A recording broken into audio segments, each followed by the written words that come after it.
Creo que hay un grado de impunidad tan grande, hay una violación de derechos, hay corrupción y creo que nuestro sistema es ineficaz.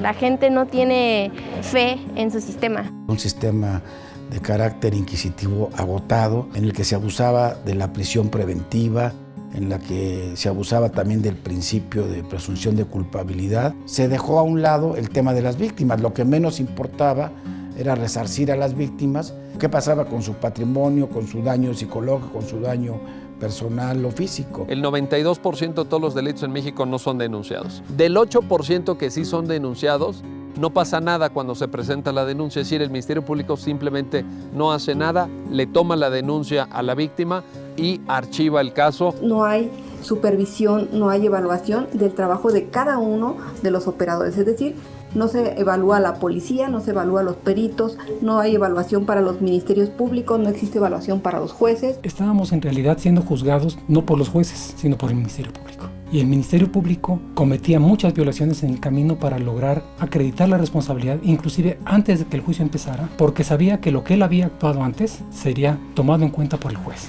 El siglo pasado se fortaleció el papel del Ministerio Público en perjuicio del papel de la defensa, también del juez. Los salarios que se pagaban a jueces y a empleados de tribunales eran bajos y esto derivaba de muchos problemas, entre ellos la corrupción. Se acusaba a los policías de liberar sospechosos o inculpados a cambio de dinero. Seguimos viendo todos los días que la policía abusa, que no investiga, que se detiene para investigar y no que se investiga para detener a una persona. Que los jueces no cumplían con el horario. No podían estar presentes en todas las diligencias, delegaban tareas o delegaban funciones y lo que sucedía es que conocían poco a los procesados. El 80% de las personas que fueron condenadas nunca vieron a su juez. Había muchos reos que decían que llevaban ahí mucho más tiempo que el que hubieran llevado si realmente ya se les hubiera condenado. El gran porcentaje de ellos, el 60%, está por delitos patrimoniales de menos de 8,000 pesos. Entonces podemos llegar a la conclusión de lo que está castigando este sistema tradicional es la pobreza. En la justicia se estarían violando muchas de las garantías procesales. Por una parte, la utilización de la fuerza para obtener confesiones. Por otra parte, esta ampliación de los plazos procesales marcados por la Constitución. Los derechos humanos han marcado todo un contexto y han generado a nivel internacional muchos convenios. Entre esos convenios, México ha suscrito uno muy importante como es el Pacto de San José en el año 69, que da lugar a la Corte Interamericana de Derechos Humanos. Una parte fundamental de ese tratado es el reconocer el debido proceso penal como un derecho humano. Un país cuyo proceso penal no cumple con estándares de ese tipo de convenciones internacionales es un país en el que el proceso penal no es un modelo acorde con un Estado de Derecho democrático. Lo que teníamos era lo que ya estaba colapsado y que no servía. Necesitamos un sistema que sea ágil, versátil, justo. Porque lo que las víctimas buscamos indudablemente es justicia. Para tener justicia necesitamos 3 elementos. Necesitamos una acusación, necesitamos una defensa y necesitamos un juez. Estos 3 elementos debieran estar en equilibrio, porque si no hay una buena acusación, pues no hay justicia, puede haber impunidad, los delitos no se ventilan, no se procesan. Si no hay una defensa buena, adecuada, pues tampoco hay justicia porque impera el punto de vista de la acusación y a lo mejor hay elementos que tenía que aportar el acusado y no los aporta. Y no digamos del juez, si no tenemos un juez imparcial, no tiene compromisos de ningún tipo, pues tampoco hay garantía de justicia. Se pensaba que realmente el problema no eran las leyes, sino su aplicación. Y se demostró que no, que las leyes no eran buenas, que el problema era la ley. La ley incentivaba la ineficacia del Ministerio Público. En el año 2004 organizamos junto con el Senado y la Presidencia de la República un congreso desde la Asociación Nacional de Doctores en Derecho. Ese proyecto de ley, que fue el primer esfuerzo por tratar de introducir el sistema penal acusatorio, no caminó, pero ya desde entonces la asociación trajo a juristas de toda Latinoamérica, de algunas partes de Europa, para que fuéramos conociendo las ventajas de este nuevo modelo. Todos los países de Latinoamérica habían buscado transformar su sistema, hacer un sistema acusatorio. Me dicen, bueno, pues aquí en Nuevo León los ciudadanos podemos presentar iniciativas de ley. Me dicen, elabórate una iniciativa de código. En el 2004 se concretiza una reforma, digamos, relativamente parcial, que básicamente su gran mérito es que introdujo los juicios orales. Y luego viene Chihuahua, y Chihuahua avanza muy rápido. Este movimiento reformador es producto de la inconformidad de los ciudadanos con motivo de los homicidios que se cometían contra la mujer de Ciudad Juárez. Todos los organismos internacionales estuvieron presionando al gobierno del estado para que cambiara su sistema y realizara investigaciones profesionales. Las víctimas tienen un espacio extraordinariamente importante y la tienen precisamente porque el antiguo modelo de justicia no satisface los requerimientos de las víctimas. El factor determinante para que esta reforma pudiera concretarse en el 2008 fue la constitución de la Red Nacional de Juicios Orales, donde nos conjuntamos muchas organizaciones, universidades, medios de comunicación, organizaciones de la sociedad civil. La sociedad civil indudablemente fue una gran impulsora para esta reforma. Estábamos cansados de esos juicios tan agotadores, tan oscuros, en los que nunca ves al juez. Se toma entonces esta idea, esta iniciativa, y es cuando el Congreso lo toma y dice tenemos que hacer algo, y entonces es cuando se promulga una reforma constitucional en materia penal. La reforma trata de la manera en cómo se pueden prevenir los delitos. Se refiere también a la manera de investigar los delitos, es decir, a la tarea de los ministerios públicos, de los peritos. La reforma incorpora provisiones también, que es por lo que se le conoce coloquialmente como la reforma de los juicios orales, alrededor de la manera en que se van a llevar a cabo los procesos judiciales, que cambia radicalmente. Se refiere también a la ejecución de la pena. ¿A qué pasa una vez que la sentencia es dictada? Por una parte, la reparación del daño a las víctimas y por otro, el cumplimiento efectivo de la sanción que impone un juez. Una de las grandes virtudes de la reforma es su carácter integral, precisamente. De decir, sí, a ti se te va a procesar y a ti no, el juez va a acusar y el Ministerio Público tiene que hacer su función de investigar, ¿no? Que es una policía investigadora, de hacer datos técnicos, de recabar una investigación técnica. Que sepamos con certeza que quienes están en la cárcel fue porque efectivamente delinquieron, por un lado. Pero por otra parte, digo yo que está equilibrada la reforma porque incorpora todo un capítulo nuevo de derechos de las víctimas. Entonces, las víctimas ya no son invitados mudos, invitados de palo al proceso penal. Hoy sabemos que las víctimas tienen todo el derecho a ser escuchadas en cualquier momento, ante cualquier juez y en cualquier instancia.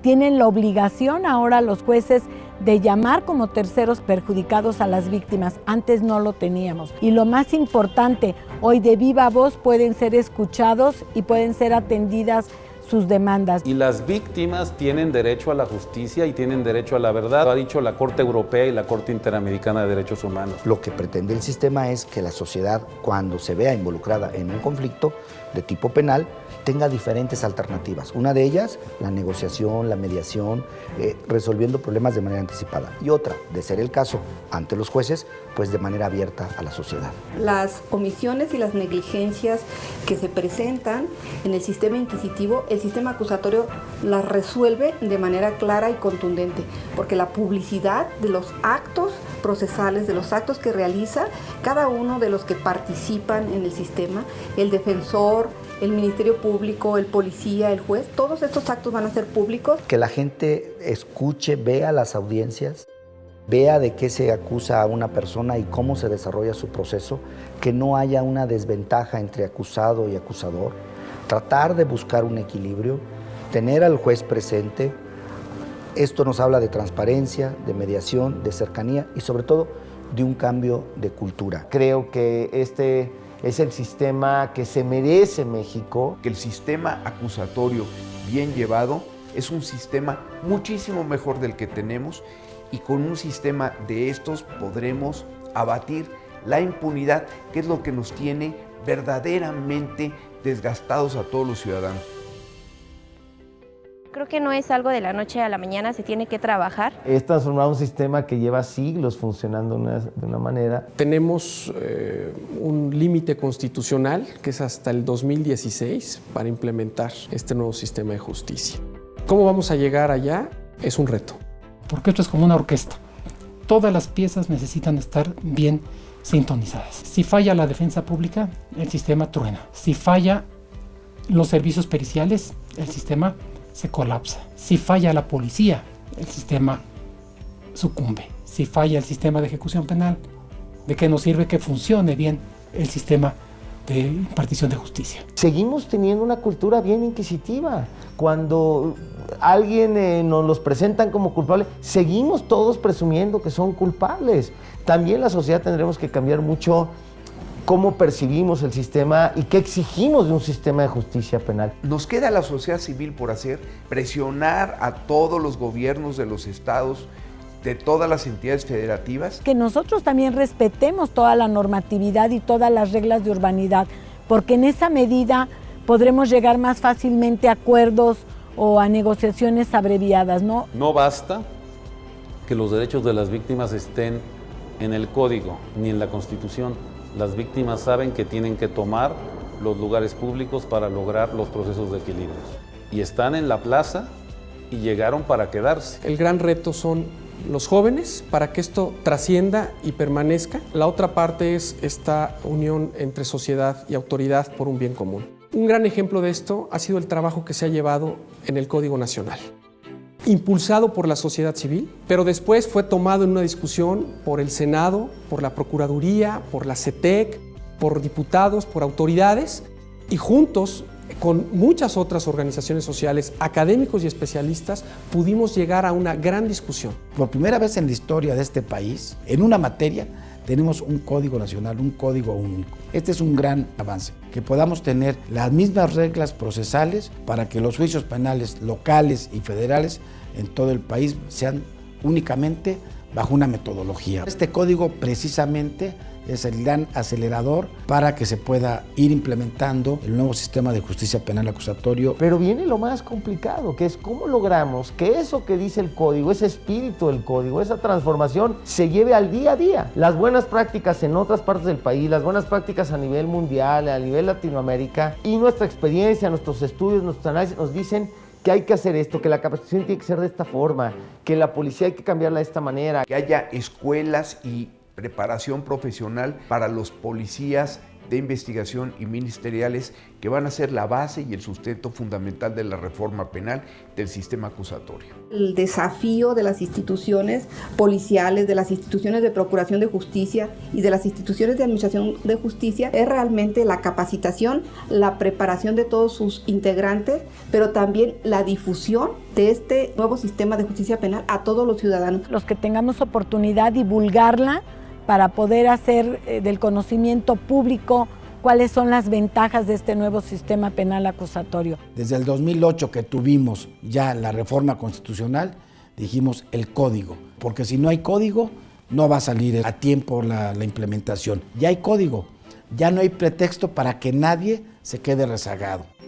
El nuevo sistema de justicia penal beneficia directamente a todos los ciudadanos, a todos los mexicanos, pero sobre todo creo que tendremos justicia, que eso es lo más importante en nuestro país. Y beneficia también a los funcionarios honestos. La reforma va a ser la mejor aliada para que estén blindados esos funcionarios frente a tentaciones de corrupción, frente a presiones indebidas de abogados o incluso de sus superiores. Va a salir adelante, porque además va a salir adelante. O sea, se va a dar este cambio en el sistema de justicia del país. Se va a dar gracias al trabajo, a la motivación de los jóvenes, que tomen la batuta, que se vayan adelante, que impulsen esto a una nueva cultura. A todas las autoridades locales y federales que están involucradas en este proceso, a que se pongan las pilas y a que verdaderamente, en beneficio de la sociedad mexicana, que son ellos mismos, implementen bien este sistema. Porque al final de cuentas las autoridades, antes y después, son ciudadanos. Me satisface mucho recientemente ir a Mexicali, precisamente en Baja California. Los ministerios públicos los veo atendiendo a los ciudadanos de una forma expedita, todos ministerios públicos muy jóvenes, atentos, y también tuve la oportunidad de presenciar algunos juicios orales en donde la víctima, el ciudadano que ha sido victimizado, tiene la oportunidad de poder intervenir en el juicio. Yo creo en el sistema acusatorio, le apuesto todo al sistema acusatorio. La sociedad civil optó por modernizar su sistema de justicia. Con esta reforma demostró la vocación por la legalidad, porque la Constitución y las leyes son la respuesta de la civilización humana frente a la barbarie, de la civilización humana frente a la violencia desnuda. Debemos poner sobre la mesa y ante las autoridades, empezando por el presidente, por todos los secretarios, por los gobernadores, que esta reforma ya nadie la para. La demanda ciudadana ahora es ley. Nuevo sistema de justicia penal. Una transformación conjunta que genera confianza.